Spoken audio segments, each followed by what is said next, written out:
before Thanksgiving. Happy Thanksgiving, everybody, or happy Tomorrow. Day before Thanksgiving. You're right. Happy day before. Today's bowling day. We're going to see 3 of the kids in the next couple days. 2 of them today. We're going bowling with the boys. Yeah, we're going all the way up to Gainesville to go bowling with the children. Yeah. We're seeing two children today and a 3rd child tomorrow. And missing one. And one of the children we're missing, yes. And missing the moms who's in rehab.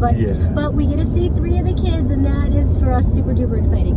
Yeah. So this is still a real estate video, and Mark, it is? Mark does not know what I'm going to talk about, but I need to no get earthly idea. I'm very excited to find out what you're going to throw at me today to see whether I know the answers. Oh, you know the answers. So this happens a lot. So often, I can't believe I'm just doing my first video on it. So furniture is not part of a real estate transaction.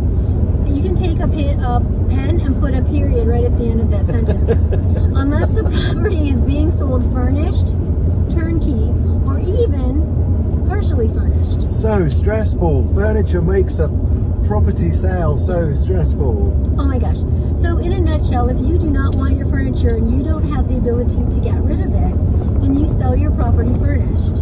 It's not going to change the price, the list price or the sale price, because it's not real property. It's furniture. Properties are based on price per square foot, location, and some updates, upgrades, some of those. But we have a list of that to help you as well.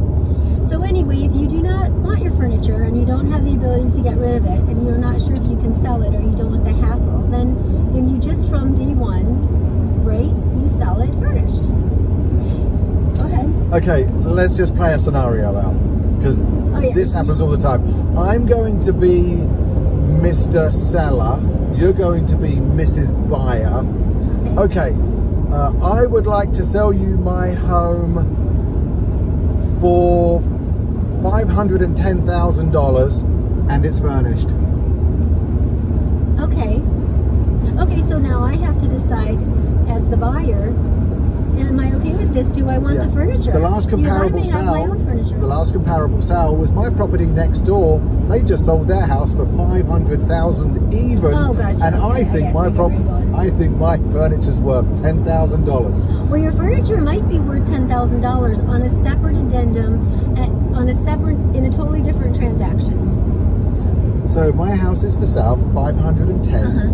Would you like to buy my house with its furniture? No, I think I'll buy your house for $500,000. I don't need your furniture. I have my own furniture and I love it. I'm bringing it with me. That's exactly what happens almost 100% of the time. And the biggest issue in that scenario is you value your furniture emotionally at $10,000. A buyer will be able to buy their own style of furniture for $10,000 or less, and don't see the same value that you do in the furniture that you so lovingly purchased. Well, Mark's being very soft about this morning because you can probably tell it's been a long... Actually, I just want to wrap everything up by 4 o'clock today so I can go bowling with the children. So I just want to tell you people, furniture is not part of a real estate transaction. Now, in the event you have your home is perhaps staged by a designer or a particular gallery or something like that, this is not what we're talking about, and that would be, again, a separate addendum outside of the contract. Now, having said that, here's something else a little more particular. I'm trying to do this for real estate for beginners. So if you want to dig deeper, call us. I can do this all day. So what we like to do is, if you are a seller and you would like to get rid of some of your furniture and see if the buyer is willing to purchase it, what we like to do is we like to wait until after the inspection period has ended, if it's an as-is contract. So if it's an as-is right to cancel contract, which most homes over the age of, how many years, Mark, would you say? I mean, 12, 13 years. Yeah, okay. So really, but even having said that, they're usually presented on an as-is contract unless it's new construction or perhaps 2 years old, or you want a really, really, really strong contract and you know there won't be any issues during inspection. So now you have an as-is right to sale contract, and you wait until inspection is over on day 7. Guess what? On day 8, call me, because we'll be more than happy to put together and assist you, by the way, with a list, an inventory list of the items you would like to sell and how much you would like to sell them for. And then we very happily have a couple of pointers. Send this to the buyer's agent, and they present that to the buyer. And then it's now you're no longer jeopardizing the sale of your home based on pieces of furniture. Yeah, go ahead. Yeah, that happens a lot. That a sale will fail because of furniture and not because of real property, which is what our transaction base is based on. And ironically, we may have had that happen this morning, which is why I said finally video time. So, from a legal point of view, on a contract, if it's being sold furnished, you want to add the lines where it says personal items and or property being left behind. You want to put houses being sold furnished, furniture has no contractual value. Because if it has contractual value within a contract, it more likely needs to be taxed by the IRS if you're putting value onto that furniture. Things that you sell with value in a contract do have taxable consequences, so please double check with your broker or CPA to make sure you're not breaking any laws by selling furniture with the sale of a property. If you've added the cost of furniture into that sale, very, very important. Also, when you sell, say someone's purchasing the home furnished or with furniture in the contract and it's an FHA sale, the FHA are not going to accept that as a part of the contract, and probably the contract or the purchase will fail through FHA guidelines and review in underwriting, because FHA are going to want to know the value of that furniture and deduct that from the actual purchase price, and it will affect your debt to income ratios. So a lot to talk about with furniture. The number one thing is don't talk about selling the furniture until after the contract is bound, after the inspection period, and can't be broken, because it probably will break the contract.